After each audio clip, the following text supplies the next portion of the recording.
Example, solve with Gaussian elimination the system of equations 3y equals x plus z, x minus y minus 3z equals 4, and x plus y plus 2z equals negative 1.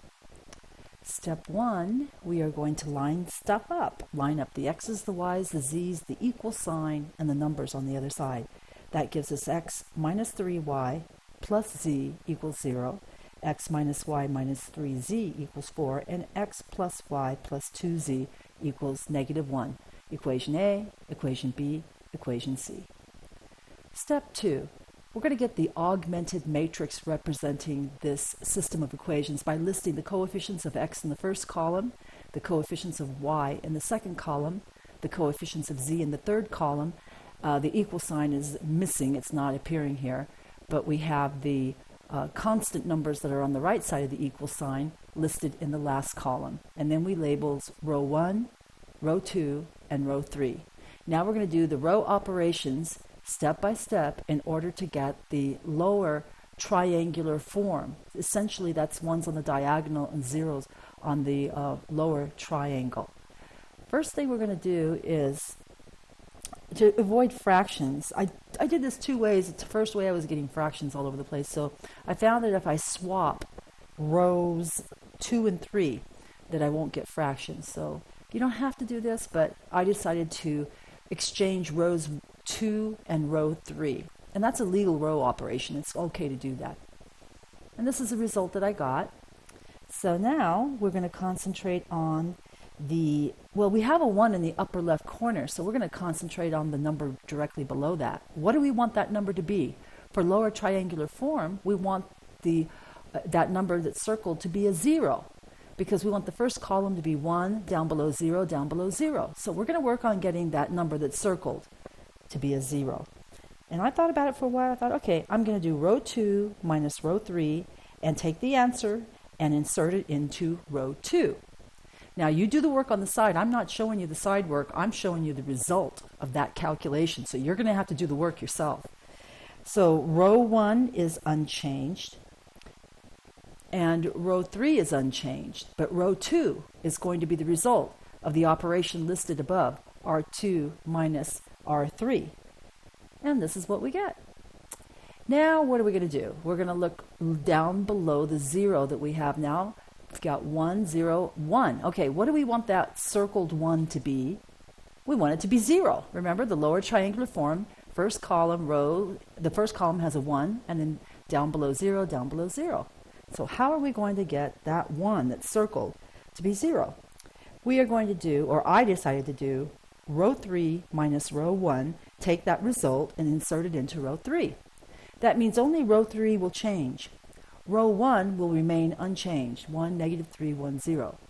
Row 2 will remain unchanged, 0, 2, 5, negative 5. But row 3 will be the result of row 3 minus row 1.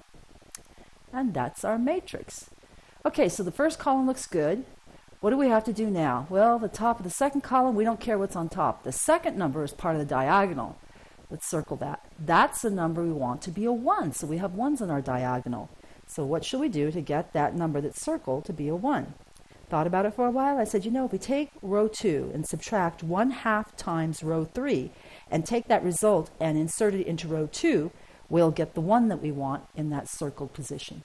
So you'll notice the only thing that's going to change here is row 2. Row 1 remains unchanged. Row 3 remains unchanged. Row 2 gets the result of the operation above, and we get 0, 1, 7, negative 7. Okay, so we've got on the second column, negative 3, 1. Now what about below the 1? That number 2 that I have circled there. What do we want that to be? For lower triangular form, we want that to be a 0. Remember the 1s on the diagonal, and in below each of those 1s, we want 0s. How can we get that circled number to be 0? I suggest row 3 minus 2 times row 1, replacing row 3. So row 1 remains the same.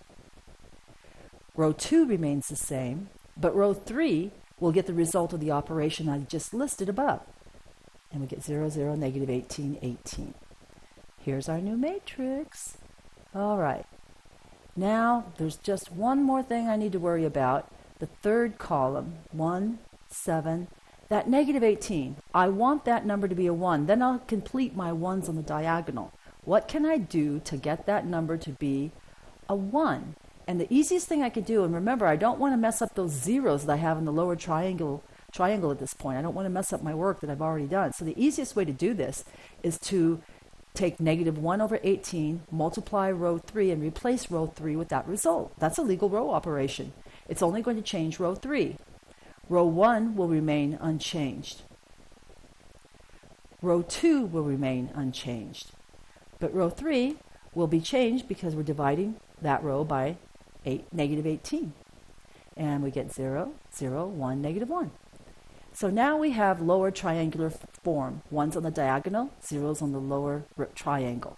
So now we're ready to translate back to our system of equations, recognizing the first column are the coefficients of x, second column coefficients of y, third column coefficients of z, and the numbers on the right are the constants that appear after the equal sign. So translating back to a system of equations, we get x minus 3y plus z equals 0, that's equation A, y plus 7z equals negative 7, that's equation B, and z equals negative 1, equation C. I love equation C because equation C already tells me the value for z. It's equal to negative 1. So now we're going to solve our system using back substitution. We see right here that row C, equation C, gives us z equals negative 1. So we're going to take that result and substitute it back into the equation above, equation B. That will give us y plus 7 times negative 1, because z is negative 1, equals negative 7. Now solve that for y. Y minus 7 equals negative 7. Just add 7 to both sides. You get y equals 0. Good, we have our z, we have our y. Now let's go to equation A and substitute z equals negative 1 and y equals 0. X minus 3 times 0 plus negative 1 equals 0. Solve for x, we get x equals 1. So step 6, conclude the system solution. The system solution is the ordered triple x, y, z equals 1, 0, negative 1. And you can check it to make sure it satisfies all three equations.